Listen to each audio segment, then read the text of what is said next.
પ્રકાર છે કે એસઓજીને ખાનગી રાહે હકીકત મળેલ હતી કે એક નિર્મલભાઈ નાથાભાઈ ડેર પોતાની વાડીમાં ગાંજાની ખેતી કરે છે. આ આધારે એસઓજી દ્વારા ટીમ બનાવવામાં આવી અને આ નિર્મલભાઈ નાથાભાઈ ડેરની વાડીએ જે કે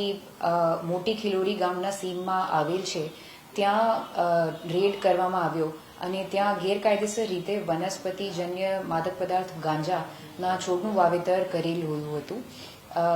અને એના સાથે જ એ ભાઈને આરોપીને ઝડપીને કુલ વજન 21 કિલો 300 ગ્રામ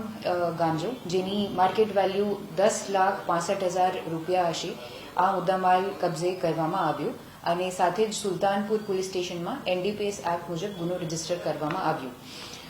એ સાથે અમારી જાહેર જનતાને અપીલ છે કે આપ કોઈ પણ પ્રોહિબિટેડ સબસ્ટન્સની જાણતા અથવા અંજાનમાં ખેતી ના કરશો. પોલીસ તમારા ઉપર ડ્રોનથી અને બીજી રીતથી સતત નજર રાખે છે અને એવું કોઈ સબસ્ટન્સની માહિતી અગર મળશે તો કડક કાર્યવાહી કરવામાં આવે છે. આ આરોપી માર્કેટમાં યુવાનો સુધી આ ગાંજો પહોંચાવે એથી પહેલાં જ પોલીસ દ્વારા આ સીઝ કરવામાં આવ્યું છે અને યુવાનોથી પણ મારી અપીલ છે કે એવા સબસ્ટન્સથી આપણે દૂર રહેવાનું છે અને આપણું આખું ફોકસ આપણી પઢાઈ, સ્પોર્ટ્સ અને બીજી હોબીઝમાં રાખવાનું છે.